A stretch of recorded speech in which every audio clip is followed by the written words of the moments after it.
कहा उस राक्षसी ने। तो लक्ष्मण ने कहा कि मुझे शादी नहीं करनी, तुम राम जी के पास जाओ। तो शूर्पणखा कहती है कि मेरे को राम जी ने आपके पास भेजा है। वो शूर्पणखा जब राम जी के पास जाती, राम जी लक्ष्मण जी के पास भेज देते। जब वो लक्ष्मण के पास जाते तो लक्ष्मण जी राम जी के पास भेज देते थे। वो कभी चक्कर काटने लगी शूर्पणखा, कभी राम जी के पास, कभी लक्ष्मण के पास। और चक्कर काटते काटते वो समझ गई कि मेरे को बेवकूफ बना रहे हैं दोनों, और गुस्से में हो गई, क्रोधित हो गई। और जब गुस्से में हुई तो लक्ष्मण के साथ आज शूर्पणखा जो है युद्ध करना शुरू कर देती है।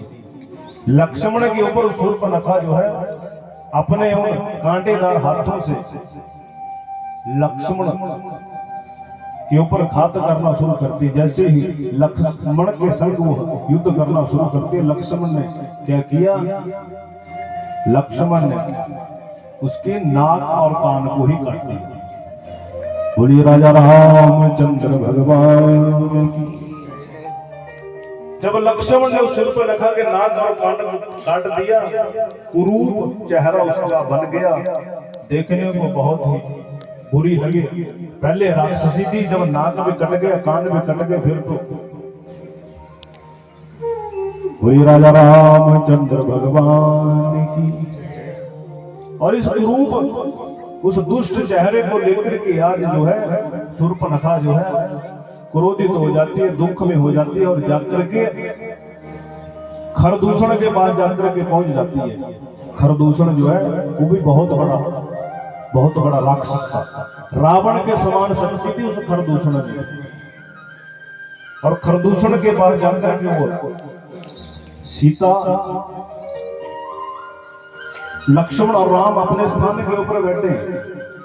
जैसे वो शूर्पणखा जो है खरदूषण के पास जाती है तो खरदूषण को क्या कहती है कि अरे भाई सुन मेरी बात, आप इतने बड़े राक्षस हैं, इतने बड़े बलशाली हैं, और आपके होते हुए देख मेरा चेहरा कैसा बना दिया और दो बालकों ने, क्या फायदा आपका इतना बड़ा बलशाली होने का। उस लक्ष्मण ने मेरे कान भी काट दिए, नाक भी काट दिए। तो खरदूषण क्या बोलता है, खरदूषण कहता है कि बहन तू चिंता मत कर, मैं कोई ना कोई उपचार करता हूं, कोई ना कोई तेरे इस दुख का कारण ढूंढता हूं कि क्यों उन्होंने तेरे ऊपर प्रहार किया। और सज्जनों, खरदूषण ने क्या किया, खरदूषण उस शूर्पणखा की बातों को सुनकर वो भी क्रोधित हो जाता है। राक्षसी बुद्धि है, राक्षस है। जैसे देखा शूर्पणखा के नाक और कान काट दिए, उसी समय खरदूषण ने क्या किया, अपनी सारी की सारी राक्षसी सेना को संग में लिया और चल पड़ता है कि मैं अब उन दोनों भाइयों से युद्ध करूंगा और उनका अंत कर दूंगा। बोलिए राजा रामचंद्र भगवान की। राम लक्ष्मण सीता जो है अपनी उस पर्ण कुटिया में बैठे हैं, और जैसे राम और लक्ष्मण ने देखा कि कुछ राक्षसी सेना हमारे पास आ रही है, हमारे तरफ आ रही है, तो राम और लक्ष्मण ने क्या किया,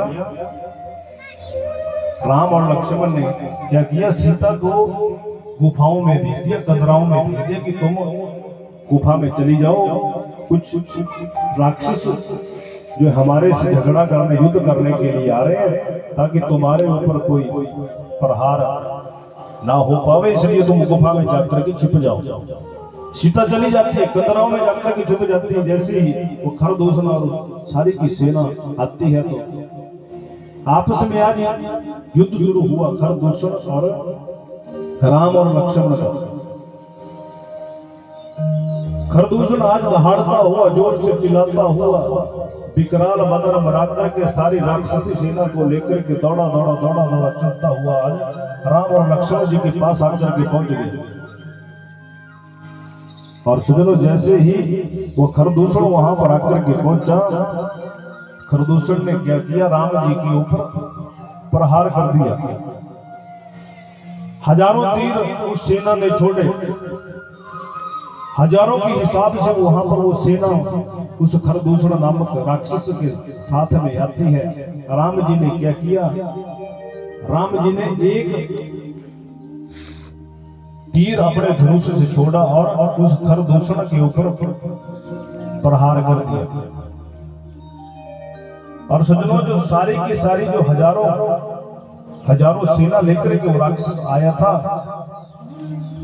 भगवान राम ने अपनी माया चलाई और माया जैसे माया चलाई, हजारों राम बन गए। जितने वो हजारों राक्षस थे, उन राक्षसों को राम ही नजर आने लगे। अपनी सेना में भी चारों तरफ देखते तो अपनी सेना के जो भी सदस्य था वो भी राम के ही रूप में दिखाई देने लगे। और वो राक्षस सोचने लगे कि ये राम है।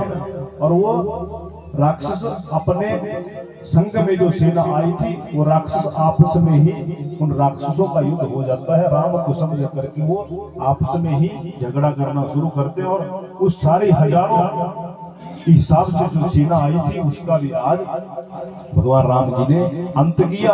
अपने धनुष से एक बाण छोड़ा और उस खरदूषण नामक दैत्य का भगवान राम जी ने अंत कर दिया। बोलिए राजा रामचंद्र भगवान की श्री राम।